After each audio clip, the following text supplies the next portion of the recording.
Jadi bagaimana menjadi history maker? Lakukan kepedulianmu bagi sesama. Dimulai dari yang kecil. Nanti Tuhan akan bawa engkau untuk menjadi berkat bagi lebih banyak lagi orang.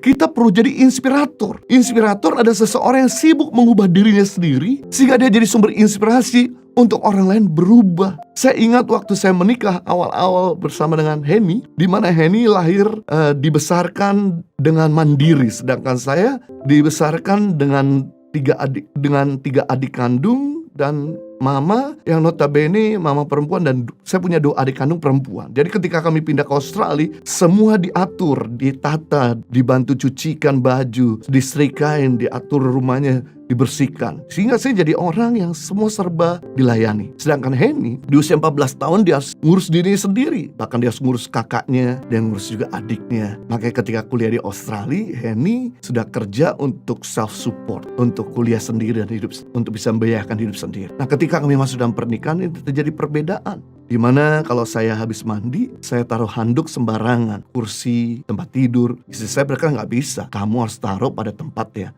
untuk dijemur, karena ini nggak ada pembantu supaya kering. Saya habis pulang pelayanan, pulang kerja, taruh kaos kaki sembarangan di lantai. Istri saya bilang nggak bisa, harus taruh di tempat laundry supaya segera bisa dicuci. Namun besokannya saya tetap melakukan yang sama. Istri saya tegur sampai berhari-hari, berminggu-minggu. Akhirnya istri saya jadi sumber inspirasi. Daripada dia sibuk ngomongin saya, nggak berubah-berubah, akhirnya dia ambil handuk itu, dia taruh di tempat jemuran. Dia ambil kaos kaki, dia taruh tempat laundry. Ketika saya lihat yang dilakukan oleh istri saya menjadi sumber inspirasi, akhirnya saya mulai meniru dan melakukan. Sehingga akhirnya saya sekarang bisa menjadi seorang pria yang rapi, yang bisa menata rumah dengan baik. Itu semua tidak bisa terjadi kalau istri saya tidak jadi sumber inspirasi atau menuntut saya untuk berubah. Sebuah survei kepemimpinan mengatakan yang pertama, untuk memimpin orang yang ada di bawah kita dibutuhkan kemampuan 10%.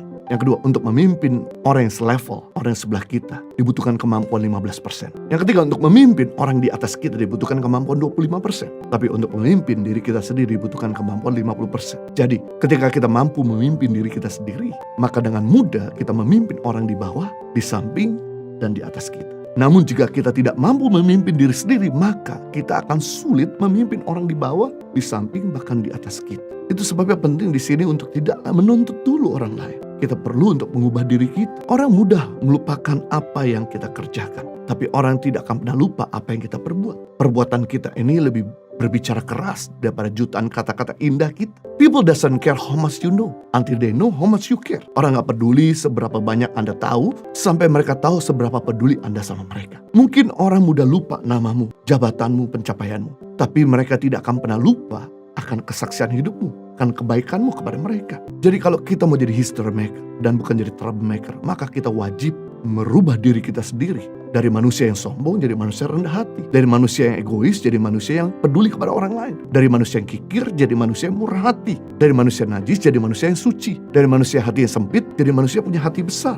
Dari manusia yang sulit mengampuni jadi manusia yang mudah mengampuni. Dari manusia yang hidup menuruti hawa nafsu jadi manusia yang menuruti kehendak Allah. Dari manusia yang berkata sembarangan jadi manusia yang berkata bijaksana. Dari manusia yang punya sifat kekanak-kanakan berubah jadi manusia yang memiliki sifat yang dewasa. Ini akan jadi sumber inspirasi bagi sekitarmu dan bahkan bagi orang di dunia ini. Jika Anda gagal mengubah diri sendiri, maka Anda akan gagal mengubah orang lain. Namun jika Anda berhasil mengubah diri sendiri, maka Anda jadi sumber inspirasi. Orang lain ikut berubah. Wow. Jadi kita belajar bagaimana menjadi history maker. Lakukanlah perubahan dimulai dari diri kita sendiri. Yang kedua, bagaimana menjadi history maker? Lakukan kepedulian kepada orang lain.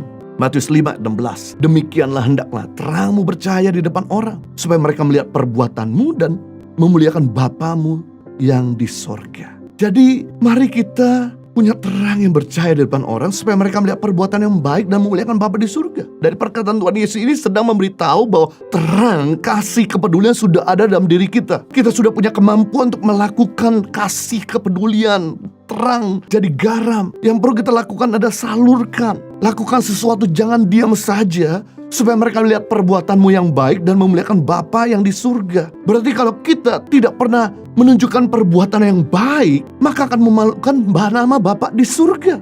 Di ruangan ini ada saklar-saklar lampu. Di dalam saklar-saklar lampu ada arus listrik. Jadi ketika lampu mati bukan berarti arus listrik tidak ada. Yang kita perlu lakukan untuk menyalakan lampu yaitu pencet saklarnya, maka ruangan yang gelap jadi terang. Sama halnya dengan kasih Tuhan yang sudah ada dalam diri kita. Karena Allah itu kasih itu Allah. Maka ketika Allah ada dalam diri kita, di saat bersamaan kasih juga ada di dalam diri kita. Ketika kita mau mengampuni, kita gak perlu lagi minta sama Tuhan. Yang kita perlu langsung putuskan dan ampuni orang itu. Ketika kita mau berkati orang lain, kita gak perlu minta lagi sama Tuhan. Nanti orang keburu mati. Tapi mulai lepaskan sekarang apa yang Anda punya untuk mereka. Nanti berkat yang baru akan datang lagi untuk Anda. Mulailah kebaikanmu dari perkara yang kecil yang bisa Anda lakukan untuk sesama. Jadi jangan mikir yang besar-besar dulu, nanti Anda jadi sulit bergerak. Justru ketika kita setia dalam perkara kecil, maka Tuhan akan percayakan perkara yang besar. Saya ingat tahun 2006 saat kami membuka pintu rumah kami untuk 5 anak dari pemegang sampah, untuk istri saya ngajarin bahasa Inggris dan kasih makan gratis, dan kemudian juga saya kasih biaya untuk istri saya kelola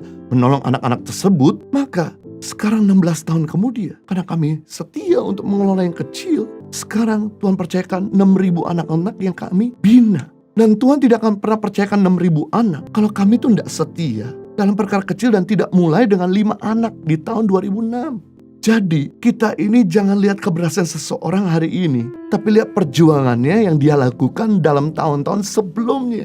Ini ada true story, di mana seorang pria Prancis merasa hidupnya tidak lagi berarti setelah istri dan putra tunggalnya meninggal dunia.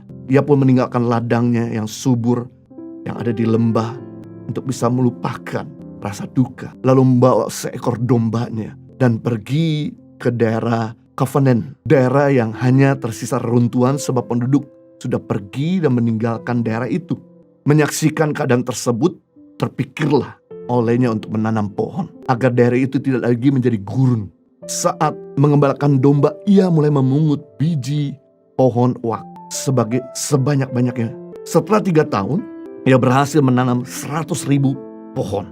Ia juga berdoa kepada Tuhan supaya diberikan waktu hidup beberapa tahun lagi buat melanjutkan pekerjaannya untuk membuat hutan di daerah yang gersang dan tandus. Ketika ia meninggal di tahun 1947, ia berjasa membuat salah satu hutan atau national park yang terindah di Prancis. Daerah itu telah dihuni oleh banyak penduduk dan penduduknya bahagia, tapi mereka tidak pernah tahu harus berterima kasih kepada siapa atas semua perjuangannya itu. Wow, seorang yang sudah kehilangan istri dan anak, tapi ketika dia mau mulai berbuat sesuatu bagi sesama dan bagi lingkungannya, jadi pembuat sejarah bagi negara Prancis. Amazing bukan? Jadi bagaimana menjadi history maker? Lakukan kepedulianmu bagi sesama. Dimulai dari yang kecil, nanti Tuhan akan bawa engkau untuk menjadi berkat bagi lebih banyak lagi orang. Impact Community Indonesia mengadakan 4 kali ibadah onsite setiap hari Minggu, pukul 9 waktu Indonesia Barat, pukul 11 waktu Indonesia Barat, pukul 13 waktu Indonesia Barat, dan pukul 15 waktu Indonesia Barat di MOI, Mall of Indonesia Kelapa Gading lantai P3. Ibadah pertama hingga ibadah ketiga disertai ibadah anak dan ibadah remaja. Pastikan kehadiran Anda.